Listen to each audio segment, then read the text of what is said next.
On June 22, 1941, Nazi Germany turned against its former ally, the Soviet Union, launching Operation Barbarossa.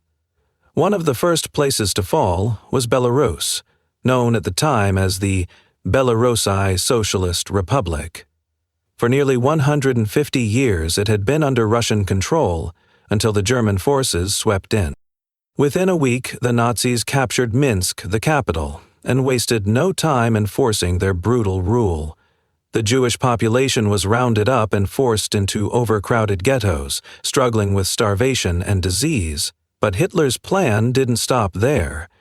Slavic people, who made up most of the region's population, were also seen as inferior and became targets of mass killings, forced deportations, and starvation. One of the worst massacres in Belarus was carried out by the German 35th Infantry Division under the command of Johann-Georg Richert. Born on April 14, 1890, in Libau, he joined the German army in 1909 and rose through the ranks after military training. By March 1911, he became a lieutenant. When World War I broke out in 1914, he fought on the front lines and earned the Iron Cross for his service. In 1918, Johann-Georg Richert was captured by the French and spent over a year as a prisoner. After World War I ended on November 11, 1918, he remained in the German army, holding the rank of Oberleutnant, similar to a first lieutenant in the U.S. Army. By January 1933, Adolf Hitler and the Nazi Party had taken power, reshaping Germany's military. Richert climbed the ranks, becoming an Oberst colonel by mid-1938. A year later, in February 1939, he was assigned to lead the 23rd Infantry Regiment under the 11th Infantry Division. On September 1, 1939, Germany launched a swift and brutal attack on Poland, marking the start of World War II. Using blitzkrieg tactics, combining fast-moving troops, armored vehicles, and air support, the Nazis quickly overwhelmed Polish defenses. Britain and France responded by declaring war on Germany, setting off a full-scale European conflict. Within weeks, Poland collapsed and Germany turned its sights westward. In May 1940, the German army bypassed France's defenses by invading through Belgium. Within 6 weeks, Paris had fallen, and most of Western Europe was under Nazi control. Richert played an active role in both the Polish and French campaigns, with the 23rd Infantry Regiment earning recognition for his efforts. Then, on June 22, 1941, Germany launched Operation Barbarossa, its massive invasion of the Soviet Union. Over 3 million German soldiers, backed by troops from Finland, Romania, Hungary, Italy, Slovakia, and Croatia, stormed Soviet territory. But this wasn't just another military campaign for the Nazis. It was a war driven by ideology. The war between Nazi Germany and the Soviet Union wasn't just about territory, it was a brutal clash of ideologies. The Nazis saw it as a battle to wipe out communism and a racial war against Slavs and Jews, whom they considered inferior. As German forces pushed deeper into Soviet territory, the Nazis unleashed extreme brutality. Mobile death squads known as Einsatzgruppen roamed behind the front lines, executing Jews, communists, and anyone deemed a threat. Entire villages were burned to the ground, while millions of Soviet prisoners of war were left to starve, forced into labor camps, or executed. Johann-Georg Richert fought in northern Russia starting in June 1941. By December, he was awarded the German Cross in Gold, a medal given for bravery in combat. A few months later, in April 1942, he was promoted to Major General and given command of the 286th Security Division, stationed in northern Belarus near Orsha. Under his leadership, his soldiers carried out widespread atrocities against civilians. Instead of stopping these crimes, Richert encouraged them. One of the worst episodes happened during Operation Forest Vineture, a 4-week crackdown that began in late December 1942. Over 1,600 Belarusian civilians were executed, more than 2,000 were deported for forced labor, and German troops seized thousands of livestock and massive food supply.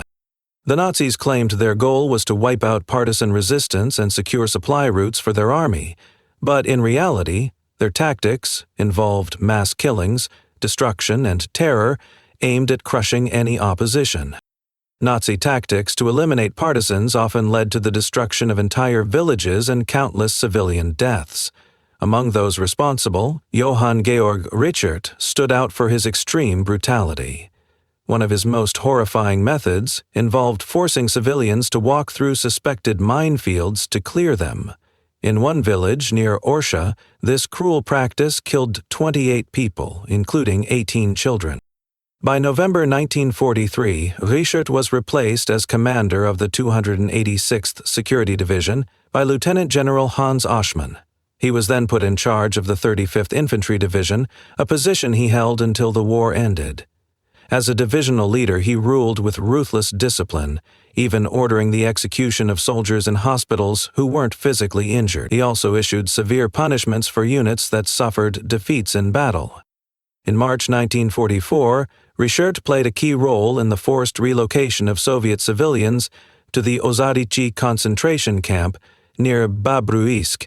The camp was set up under orders from Josef Harpe, the supreme commander of the 9th German Army. There were no shelters, no sanitation, just an open area enclosed with barbed wire. Soldiers from Richart's 35th Infantry Division, along with Nazi death squads from Sonderkommando 7B of Einsatzgruppe B, forced people into these horrific conditions. Along the way to the camp, at least 500 people who couldn't keep up were shot by the guards. The 9th Army even suggested that future operations include burial squads to quickly dispose of the bodies. Inside the camp, the horrors continued. Prisoners were mostly family members of forced laborers, children under 13, elderly people, mothers with infants, and the sick. Many were already suffering from typhus and were left to survive in the freezing marshlands with no food, clean water, or medical care. Guards shot anyone who got too close to the fences searching for water. Within just a week, over 9,000 people had died. To keep the Red Army from discovering what had happened before the Nazis retreated, prisoners were forbidden from making fires despite the freezing temperatures. Leda Sashkevich, one of the few survivors, later recalled, "There was a gate with barbed wire, small watchtowers with soldiers and German shepherds, but nothing else." She said anyone who tried to light a fire was shot on sight, forcing her to hide behind the corpses of the dead just to stay warm. Meanwhile, the German High Command considered the thousands of deaths a success, cruelly labeling the victims as useless mouths. German historian Dieter Pohl described this camp as one of the worst crimes the Wehrmacht ever committed against civilians. By the summer of 1944, the tide of the war had turned. The Soviet Union launched Operation Barbarossa, a massive offensive that obliterated Nazi forces on the Eastern Front. The Red Army crushed 28 out of 34 divisions in Army Group Center, completely breaking the German line. Richard's 35th Infantry Division suffered heavy losses, but managed to retreat to East Prussia. Later, as Soviet forces launched their final attack on German-held territory, his division was surrounded near Gdansk, Poland, in the last days of the war. The war in Europe ended on May 8, 1945. That same day, Johann-Georg Richert and his division surrendered to Soviet forces. Not long after his capture, Richert was put on trial for the brutal crimes committed in Belarus.